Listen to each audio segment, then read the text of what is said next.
Content writing একটি creative কাজ এবং আপনি যদি এক্ষেত্রে বিগিনার হয়ে থাকেন তাহলে আপনার মনে অনেক প্রশ্ন আসতে পারে যে একটি কন্টেন্ট কিভাবে সাজিয়ে গুছিয়ে লিখতে হয়। আমরা ছোটবেলা থেকে কিন্তু অনেক সময় একাডেমিক ক্ষেত্রে অনেক কিছুই লিখে এসেছি, কিন্তু সেই লেখার সাথে এই লেখার সামান্যটুকু পার্থক্য আছে। ওই লেখাগুলো আমরা সিলেবাসে অন্তর্ভুক্ত ছিল এবং আমরা আমাদের মতো করে লিখতাম, কিন্তু এই ক্ষেত্রে আপনার কন্টেন্ট রাইটিং করার জন্য কিছু নির্দিষ্ট রুলস আছে এবং কিছু ফ্যাক্টরগুলো আছে যেগুলোকে মাথায় রেখে আপনার কন্টেন্ট লিখতে হবে। আসসালামু আলাইকুম, আমি এফএস তাহমিনা এবং আজকে আমরা দেখব যে কিভাবে একটা ভালো মানের কন্টেন্ট লেখা যায়। তো আসুন যাওয়া যাক কম্পিউটার স্ক্রিনে। একটা কন্টেন্ট লেখার নিয়ম কি বা একটি কন্টেন্ট কিভাবে সুন্দর করে গুছিয়ে লেখা যায় সেটা নিয়ে আজকে আমরা আলোচনা করব এই ভিডিওতে। ধরে নিন যে আপনি আজকে করোনা ভাইরাস নিয়ে লিখতে যাচ্ছেন, কোভিড-19 নিয়ে আপনি একটা আর্টিকেল পোস্ট করবেন। তো সেই ক্ষেত্রে আপনি অ্যাজ এ রাইটার কি কি বিষয়গুলো তুলে ধরতে হবে। প্রথমত আপনি এইটা সম্পর্কে, এই কোভিড-19 সম্পর্কে যা যা জানেন সবকিছু নিজের মতো করে লিখে ফেলুন। তো ধরুন আমরা ওয়ার্ড ফাইলে গেলাম, এখানে আমরা লেখা শুরু করলাম। ধরেন লিখবো যে how to save yourself from COVID-19। তো আজকের টপিক হচ্ছে আমরা এটা লিখবো যে কিভাবে নিজেকে কোভিড-19 থেকে সেভ করব। তো আমরা তো জানি যে কোভিড-19 থেকে সেভ করতে হলে আমাদের কি করতে হবে, প্রচুর পরিমাণে হাত ধুতে হবে, তাই না? একটু পরপর আমরা লিখতে পারি wash your hands on time. আমাদের হাত ধোয়ার অভ্যাস রাখতে হবে। তারপর কি করতে হবে, মাস্ক পরতে হবে। মাস্ক পরতে হবে যাতে আমরা সেই বাইরের ধুলাবালি থেকে বেঁচে যাই, এবং সেই ধুলাবালি বা বাতাসের সাথে যেহেতু ভাইরাসটা আমাদের শরীরে চলে আসে এই জন্য আমরা মাস্ক ব্যবহার করব। তারপরে আর কি কি করতে পারি, সোশ্যাল ডিস্টেন্স বজায় রাখতে হবে, তাই না? Social distance. আচ্ছা, ধরে নিন যে আমরা এই তিনটে বিষয় জানি। তো আমরা যা যা জানি তা সবকিছু লিখে ফেললাম। এখন করতে হবে যে আমরা যেগুলো জানি না সেগুলো নিয়ে সার্চ করব। গুগল হচ্ছে আমাদের সবচেয়ে প্রিয় বন্ধু। এই গুগলে আমরা যাই সার্চ করি না কেন সব কিন্তু আমাদের চোখের সামনে হাজির করে দেয়। এখন আমরা এটা নিয়ে তিনটে বিষয়ে জানি, তো আমরা এটা নিয়ে আরো কিছু রিসার্চ করব, রিসার্চ করে বের করব। তো এখানে আমরা কি করতে পারি, এই দেখেন প্রিভেনশন, ইউজ মাস্ক, এটা আমরা অলরেডি লিখেছি। ওয়াশ হ্যান্ডস, এটাও লিখেছি। অ্যাভয়েড পার্সোনাল কন্ট্যাক্ট বা সোশ্যাল যে ডিস্টেন্স ওটাই বলছে। কভার ইউর মাউথ উইথ কাফিং, এটা লিখতে পারি। কভার মাউথ, কভার করে রাখতে হবে। ওয়াইল কাফিং, ঠিক আছে? আমাদের হাঁচি কাশির সময় মুখটা ঢেকে রাখতে হবে যাতে আমাদের নিজের কোনো শরীরে কোনো জীবাণু অন্যের শরীরে ছড়াতে না পারে। আচ্ছা, তারপর আমরা কি করব, অ্যাভয়েড অ্যানিমাল কন্ট্যাক্ট। হ্যাঁ, এটা একটা গুরুত্বপূর্ণ বিষয় যে পশু পাখির দেহে অনেক সময় কিন্তু এই ভাইরাসটা লেগে থাকতে পারে, এজন্য আমরা এই অ্যানিমাল কন্ট্যাক্টটা অ্যাভয়েড করব। আর হচ্ছে ক্রাউড প্লেসেস, অনেক ভিড় যেখানে থাকবে মানুষের, সেই জায়গাগুলোকে আমরা অ্যাভয়েড করব। তো এখানে আমরা লিখে ফেলি avoid animal touch and avoid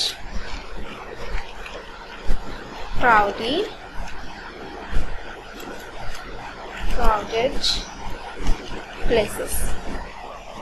আচ্ছা, তো দেখেন আমরা তিনটা পয়েন্ট আগে থেকে জানতাম, অলরেডি জানতাম, এবং আমরা নতুন করে আরো তিনটা পয়েন্ট অ্যাড করলাম, তাহলে কিন্তু আমাদের হয়ে গেল 6টা পয়েন্ট।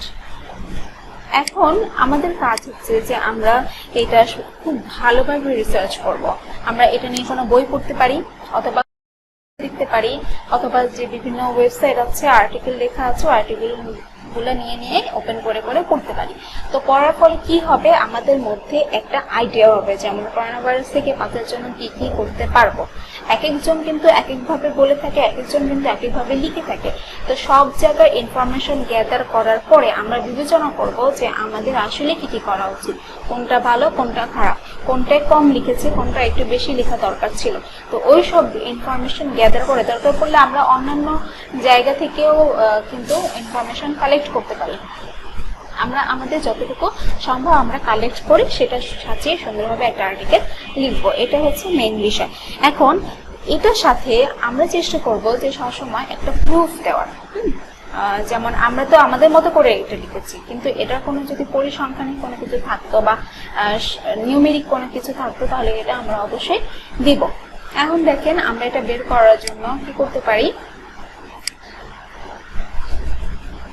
এই যে দেখেন এটা স্ট্যাটিস্টিক্স, তাই না?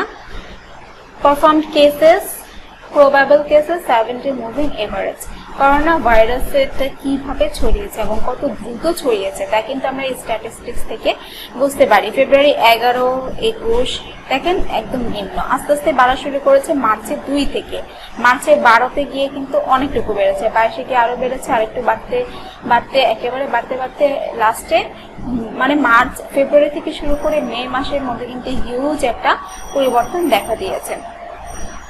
ঠিক আছে, তো এই জিনিসগুলা হচ্ছে স্ট্যাটিস্টিক্স বা প্রমাণ, যে আসলে যে আমরা এই কথাগুলো বলছি এটা কেমন, এই প্রমাণগুলো কিন্তু আমরা আমাদের আর্টিকেলের মাঝে দিব।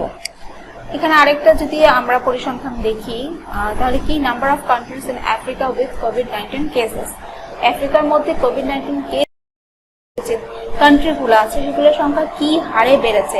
মার্চে 8 তারিখে এখানে 10-এর নিচে ধরে নিতে পারি 8 বা 9টা কান্ট্রি যেখানে এফেক্টেড ছিল, সেই জায়গায় মার্চে 22 তারিখে যে মাত্র 14 দিনের মাথায় যে এটা কিন্তু 40 ছাড়িয়েছে, 10-এর নিচে থেকে 40 ছাড়িয়েছে মাত্র 14 দিনে। তো এই গ্রাফটা কতটা গুরুত্বপূর্ণ, এরকম আমরা বিভিন্ন স্ট্যাটিস্টিক্স কালেক্ট করে আমাদের পোস্টের মাঝে মাঝে আমরা এগুলো দিয়ে দিব। আর একটা ইম্পর্টেন্ট বিষয় হচ্ছে আমরা ছবি ইউজ করব। এই যে আমরা বলছি আমরা হাত ধুবো, হ্যাঁ মাস্ক পরবো, কিন্তু এই যে হাত যে ধুবো এটা কিভাবে হাতটা ধুতে হবে, এই ইমেজটা দেখলে কিন্তু আমরা স্পষ্ট করে বুঝে যাচ্ছে যে আমরা কিভাবে হাতগুলো ধুবো। আর ইমেজ দিলে কি হয়, রিডারদের জন্য সেটা আকর্ষণীয় হয়। তো এইটুকু আমরা বুঝতে পারলাম। এখন আপনি যে আর্টিকেল রাইট করবেন বা কন্টেন্ট রাইটিংটা করবেন সেটার জন্য কিন্তু আপনাকে প্রচুর প্র্যাকটিস করতে হবে, এবং এই প্র্যাকটিসটাকে আমরা কিন্তু 2টা ভাগে ভাগ করতে পারি। একটা হচ্ছে বেসিক প্র্যাকটিস, আরেকটা হচ্ছে লং প্র্যাকটিস। তো বেসিক প্র্যাকটিসের ভিতরে কি কি পড়ে? বেসিক প্র্যাকটিস বলতে বোঝায় যে আমরা যে আর্টিকেলটা লিখলাম, এই আর্টিকেলে এই প্রত্যেকটা পয়েন্টের ভিতরে আমরা কিছু কিছু লাইন লিখবো, তাই না? এই লাইনগুলো চেষ্টা করবো একেবারে অল্প অল্প করে লেখা। তো বেসিক প্র্যাকটিসের মধ্যে যেটা পড়ে সেটা হচ্ছে যে আমরা ছোট সেন্টেন্স গুলো লিখবো, রাইট স্মল সেন্টেন্সেস। এটা গেল একটা। কারণ কি, ছোট ছোট সেন্টেন্স লিখলে আমাদের ভুল কম হবে, আর ছোট ছোট লিখতে লিখতে যখন আমাদের একটা পর্যায়ে আমরা চলে যাব, ওই সম্পর্কে আয়ত্ত হয়ে যাবে, তারপর যে কিন্তু আমরা লং সেন্টেন্স গুলো লিখতে পারবো। তারপরে দেখবো এর সাথে আমরা কি করব, যে আমাদের যে হেডলাইনটা আছে সেই হেডলাইনে আমরা সবচেয়ে বেশি গুরুত্ব দিব। এই হেডলাইনটা কি, how to save yourself from COVID-19. তো এই কোভিড-19 সবাই তো নিজেকে সেভ করতে চায়, যারা সেভ করতে চাইবে, মানে যারাই আপনার এই হেডলাইনটা করবে তারা অবশ্যই ভিতরে যে করার চেষ্টা করবে যে দেখি তো কিভাবে নিজেকে বাঁচানো যায়। তো এরকম হেডলাইনগুলো চুজ করতে হবে। Choose attracted headline. আচ্ছা, তারপরে আমাদের যে বেসিক প্র্যাকটিসের আরেকটা বিষয় আছে সেটা হচ্ছে আমাদের লেখার মাঝে লিস্ট, বুলেট পয়েন্ট, ইটালিক অথবা বোল্ড এগুলো দিতে হবে। যেমন দেখেন যে আমি কয়েকটা পয়েন্ট লিখেছি, এই পয়েন্টগুলো কিন্তু লিস্ট আকারে বুলেট দিয়ে আমরা প্রকাশ করেছি, তাহলে কি করতে আমাদের সুবিধা হচ্ছে। এখন তার সাথে সাথে আমাদের কি করতে হবে, যদি কোনো জায়গায় বোল্ড বা ইটালিক হয়, যেমন আমি যদি আপনাকে একটা এক্সাম্পল দেখাই, আমি এই ব্লগ থেকে দেখাচ্ছি। এই যে দেখেন প্রথমে একটা ছবি এবং টাইটেল, তারপরে এই যে ছবি, মাঝে মাঝে ছবি দেওয়া হয়েছে, তাই না? এই যে, তো এই ছবিগুলো দেওয়ার মাধ্যমে কি বোঝাচ্ছে যে মানুষের আকর্ষণ হচ্ছে। শুধু যদি লেখা লেখা লেখা থাকতো তাহলে মানুষ বোরিং হয়ে যেত। এই জন্য আমরা মাঝে মাঝে চেষ্টা করব ছবি দিতে, এবং মাঝে মধ্যে যে জায়গাগুলো আমাদের একটু মনে হবে যে আমরা ফুটিয়ে তুলতে চাচ্ছি কথাটা, হ্যাঁ, যেমন আমরা যদি একটা লাইন বলি যে কোভিড-19 থেকে কিভাবে আমরা বাঁচবো, সেজন্য টিকা। এখন এই টিকা জিনিসটা কিন্তু আমরা বোল্ড করে দিব, কারণ কি টিকা জিনিসটাকে আমরা বোঝাতে চাচ্ছি। তো এরকম জিনিসগুলো অনেক সময় বোল্ড করে দিব, আবার অনেক সময় আমরা কি করব সেটাকে ইটালিক করে দিব। তো এই জিনিসগুলো হচ্ছে আছে bold, italic, list, bullet point. এই জিনিসগুলো হচ্ছে আমাদের বেসিক প্র্যাকটিসের আন্ডারে পড়ে। প্রতিদিন যখন আমরা আর্টিকেল লিখবো তখন এই ছোট ছোট প্র্যাকটিসগুলো অবশ্যই করব। আর লং টার্ম প্র্যাকটিসের ভিতরে যেটা পড়ে সেটা হচ্ছে প্রথমতই হচ্ছে যে আমরা প্রতিদিন প্র্যাকটিস করব, প্রতিদিন, হ্যাঁ, একদিনও যাতে বাদ না যায়।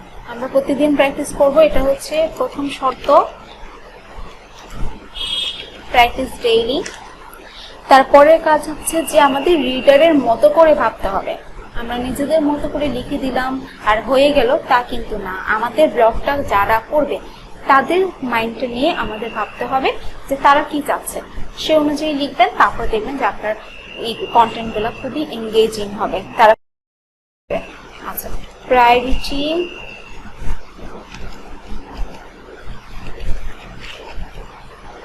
Two readers. তারপরে আমাদের গুরুত্বপূর্ণ যে অংশটুকু সেটা হচ্ছে আমরা যখন আর্টিকেল লিখি তখন একটার ভিতর আরেকটা দিয়ে দিয়ে দিয়ে দিয়ে সেটাকে টেনে হিচড়ে অনেক লম্বা করে ফেলি। কারণ আমাদের অনেকের মধ্যে শুনি যে 3000, 4000, 2000 ওয়ার্ডে আর্টিকেল না লিখলে সেটা র্যাঙ্ক পড়ে না। এগুলো হচ্ছে ভুল কথা। আমাদের আর্টিকেল কতটুকু লং হবে সেটা ডিপেন্ড করবে আমাদের টপিকের উপরে, আমরা কি বলতে চাচ্ছি। আমরা যেটা বলতে চাচ্ছি সেই সম্পর্কে যাতে কোনো কিছু বাদ না থাকে এটা খেয়াল করব, এবং সেই সম্পর্কে যা কিছু আছে সবকিছু লিখব, কিন্তু সেটা বাদ দিয়ে সেটার সাথে রিলেভেন্ট না এরকম কোনো কিছু কখনোই আমরা আর্টিকেলে দিব না। তো আমরা কখনোই কি করব না, স্ট্রেচ করবো না, আর্টিকেলটাকে টেনে হিচড়ে লম্বা করবো না। যতটুকু ন্যাচারালি যাওয়ার কথা বা ন্যাচারালি লেন্থ হওয়ার কথা আমরা ঠিক ততটুকু। তারপরে লাস্টের যে ইম্পর্টেন্ট কথা সেটা হচ্ছে যে আমাদের অবশ্যই স্পেলিং এবং গ্রামারের দিকে ভালো মতো খেয়াল রাখতে হবে। আমরা যত ভালোভাবে আর্টিকেল লিখি, যত বেশি ইনফরমেশন দিই, কিন্তু সেখানে যদি স্পেলিং ভুল থাকে বা গ্রামাটিক্যালি জিনিসগুলো ঠিক না থাকে তাহলে কিন্তু এটা রিডারদের জন্য খুবই বিরক্তিকর হবে। গ্রামাটিক্যাল ঠিক না থাকলে আমরা বলতে চাইবো একটা, হয়ে যাবে আরেকটা। স্পেলিং ভুল থাকলেও কিন্তু তারা সহজে বুঝতেই পারবে যে আমরা কি লিখতে যাচ্ছি। আর আরেকটা ইম্পর্টেন্ট বিষয় সেটা হচ্ছে আপনার কন্টেন্টে আপনি অবশ্যই একটা স্টোরি মেক করেন। আমরা সবাই কিন্তু স্টোরি পড়তে খুবই পছন্দ করি। আমাদের একটা শিক্ষণীয় কোনো কিছু শেখাতে বসলে অনেক সময় বোরিং লাগে, কিন্তু ওই একই জিনিস, হ্যাঁ, যদি কেউ গল্প আকারে বলা যায় সেটার মাধ্যমে আমরা মজাও পেয়ে গেলাম এবং সেখান থেকে কিন্তু শিক্ষাও লাভ হয়ে গেল। এই জন্য চেষ্টা করবেন যে আপনার যেগুলো পোস্ট করছেন সেগুলো একটা স্টোরির আন্ডারে নিয়ে আসতে, সেটা খুবই আনন্দ পায়। তো এই হচ্ছে আমাদের যে কিভাবে আমরা একটা আর্টিকেল বা একটা কন্টেন্ট লিখবো সেটার মূল বিষয়গুলা। দেখুন, কন্টেন্ট তো আমরা লিখতেই পারবো, তাই না? কিন্তু এটা যে সাজানোর পদ্ধতি বা একটা, যেমন আমরা যখন ম্যাথ করতাম ছোটবেলায়, হ্যাঁ, তখন ম্যাথের কি কিছু ফর্মুলা জানা লাগতো না? ফর্মুলা জানলে কিন্তু সেই ম্যাথটা আমাদের সেটা দেখ বা ঘুরিয়ে অন্যটা দেখ, ফর্মুলাটা জানলে কিন্তু আমরা সেটা নিমেষেই সলভ করে ফেলতাম। এই কন্টেন্ট লেখারও এই নিজস্ব এরকম তেমন কোনো রুলস নেই, তবে কিছু কিছু বিষয় যেগুলো আমি আপনাদেরকে ক্লিয়ার করে দিয়েছি, এই জিনিসগুলো মেনে যদি আপনি কন্টেন্ট লেখা শুরু করেন তাহলে আপনার কন্টেন্ট সবচেয়ে ভালো হবে, কেউ এটাতে কোনো ভুল করতে পারবে না।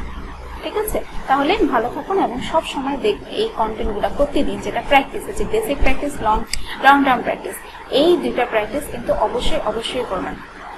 আপনারা প্রতিদিন লিখেন এবং এই যে ফর্মুলা বা এই যে কন্টেন্টের রুলসগুলা মেনে চলেন, তাহলে দেখবেন আপনার আর্টিকেলটা খুবই সুন্দর হয়েছে। তো বন্ধুরা, এতক্ষণ আমরা কম্পিউটার স্ক্রিনে যে কাজগুলো দেখলাম আশা করি সবাই বুঝতে পেরেছেন। যদি আমার এই ভিডিওটি ভালো লাগে তাহলে অবশ্যই লাইক, কমেন্ট এবং সাবস্ক্রাইব দিয়ে আমার পাশেই থাকবেন, এবং আমাদের দেখা হবে নতুন কোনো ভিডিওতে অন্য কোনো টপিক নিয়ে। সে পর্যন্ত ভালো থাকুন। আসসালামু আলাইকুম।